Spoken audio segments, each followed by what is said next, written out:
কালকে তো আপনাদের হলেও এরকম একটা হামলা হয়েছে, আপনারা বলেছেন, কি হয়েছিল? আমাদের এখানে মেন ঘটনাটা শুরু হয়েছে একটা তুচ্ছ একটা বিষয় নিয়ে। বিষয়টা এমন ছিল যে আমাদের ইউনিভার্সিটি কিছু ভাইয়া ড্যাফোডিলের রাস্তা থেকে বাইকে তারা আসতেছিল, তো তারা ভুলবশত একটা জায়গায় থুথু ফেলছে। সেই থুথুটা গিয়ে লাগছে হচ্ছে আপনার একজন ড্যাফোডিলের স্টুডেন্টের গায়ে, একটা ছেলের গায়ে লাগছে। তো সেই থুথু লাগার প্রেক্ষিতে তারা হচ্ছে ওখানেই সরি বলছে যে থুতুটা যে লেগে গেছে তার মানে হচ্ছে সরি, আমাদেরকে হচ্ছে বিষয়টা এখানে মিউচুয়াল করে ফেলি। তারা কোনোভাবেই বিষয়টা মানেনি। তারা হচ্ছে এটা নিয়ে হচ্ছে প্রথমত আমাদের স্টুডেন্টদের ওখানে তারা মারধর করছে যারা হচ্ছে থুথুর বিষয়টাতে ছিল। এরপরে যখন তারা ওখান থেকে চলে আসছে ক্যাম্পাসে, আসার পরে তারা পাল্টা ওদের অনেক মানে একদম হঠাৎ করে তাদের মানে যত স্টুডেন্ট আছে সবাইকে নিয়ে হামলা করে আমাদের ইউনিভার্সিটি একদম পুরো তস নস করে দিয়েছে। আপনারা তো দেখতে পাচ্ছেন, বাস পুড়িয়ে দিয়েছে, আমাদের অ্যাকাউন্টস, আমাদের বিল্ডিং, আমাদের হলের যে মেয়েরা ছিল তাদের সাথে অনেক হল ভাঙচুর করছে, ওদেরকে অনেক বাজে ইঙ্গিত দিছে, ইশারা দিছে, জাস্ট ওদের হলে ঢুকতে পারে না। যদি ঢুকতে পারতো ওদের কি অবস্থাটা করতো। বান্ডেল থাকলে প্রতি সেনমানিতে টাকা বাঁচবে। বিকাশ সেনমানি বান্ডেল কিনে জিতুন প্রতি লেনদেনে। আমাদের পুরো সবকিছু একদম নষ্টই করে দিল ওরা হচ্ছে স্টুডেন্ট নামে সন্ত্রাস। ওরা বাবা মা টাকা দিয়ে ওদেরকে, মানে একটা কথা আছে না যে প্রাইভেট ইউনিভার্সিটি হচ্ছে টাকার উপর চলে, ওদেরকে টাকা দিয়ে ওদের বাবা মারা সন্ত্রাস তৈরি করলো।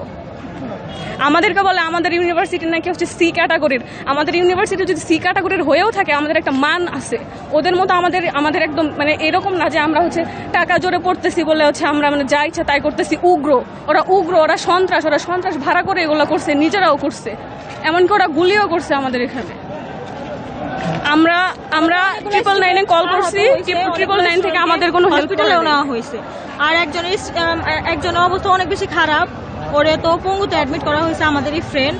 মানে এত বেশি ঝামেলা হয়েছে এই জায়গায় বলার বাইরে। আর আমাদের তো মেয়েদের হলের সামনে পর্যন্ত এসে ভাঙচুর করছে, গেট আগুন দিতে চাইছে, মারামারি করছে। মানে আমি একটা কথা বলতে চাই, আমাদের বাংলাদেশে যে পুলিশ 999 আমি নিজে কল করছি, আমাকে বলে যে আমরা ওখানে ইমার্জেন্সি ফোর্স পাঠাইছি। ওখানে 4 ঘন্টা হয়ে গেছে, সারা রাত পার হয়ে গেছে, আমাদের এখানে কোনো পুলিশ নাই। তারা কি করলো? আমাদের আশ্বাস দিছে যে আমরা আসছি, কিন্তু কেউ ছিল না আমাদের ক্যাম্পাসে। তারা থাকলে কি এই ক্ষতিগুলো হইতো? আমাদের কখনোই হতো না। তারা কি করলো? পুলিশ আমাদের বাংলাদেশে মানে কি করছে? তারা স্টুডেন্টদের তারা সেফটি দিতে পারতেছে না। এমনকি কল করার পরেও তারা বলে যে তারা হচ্ছে ফোর্স পাঠাচ্ছে। তারা এই বিষয়টা অবগত হওয়ার পরেও 4 ঘন্টায় কোনো ফোর্স আসেনি। এখন স্টিল 12টা বেজে গেছে, সারা রাত পার হয়ে 12টা বাজে, এখন পর্যন্ত কোনো পুলিশ বা সেনাবাহিনী কোনো কিচ্ছু আসেনি। কেন? তারা কি কাজ করছে? তারা কেন এরকম করলো আমাদের সাথে? আমরা এটা সুস্থ বিচার চাই। আমরা কথা বলবো সিটি ইউনিভার্সিটির একজন কর্মকর্তার সাথে। কি পরিস্থিতি ছিল?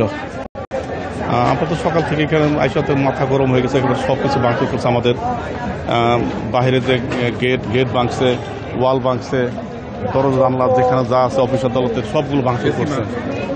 তো এখন আসলে কি মানে চাক্ষুষ না দেখলে বুঝতে পারবেন না যে কি পরিমাণ ক্ষতি আমাদের করে ফেলছে। তো একটা শিক্ষা প্রতিষ্ঠান এভাবে ভাঙচুর করে, এটা আসলে মানে কতটুকু পৈশাচিক মনোবৃত্তি হলে করতে পারে। আমরা অপরাধীদের শাস্তি কামনা করছি। বান্ডেল থাকলে প্রতি সেনমানিতে টাকা বাঁচবে। বিকাশ সেনমানি বান্ডেল কিনে জিতুন প্রতি লেনদেনে। কি বলবো, এটা একটা পরিকল্পনা মাফিক, এটা ছাড়া আর এটা হওয়ার কথা না।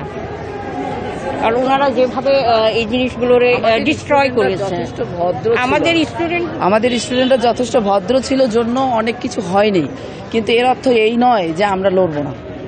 ঠিক আছে, আমাদের ভার্সিটি এমন মানে ক্ষতি করে দিয়েছে, এটা কি নর্মাল কোনো পর্যায়ে পড়ে? এটা আপনি বলেন, আপনাদের দৃষ্টিকোণ থেকে কি বলে? এটা তো নর্মাল কোনো অ্যাটাক নয়। এখানে এই সামান্য একটা তুচ্ছ ঘটনাকে কেন্দ্র করে যে এত বড় প্রলয়ঙ্করী ব্যাপার, এটা মেনে নেওয়ার মতো না।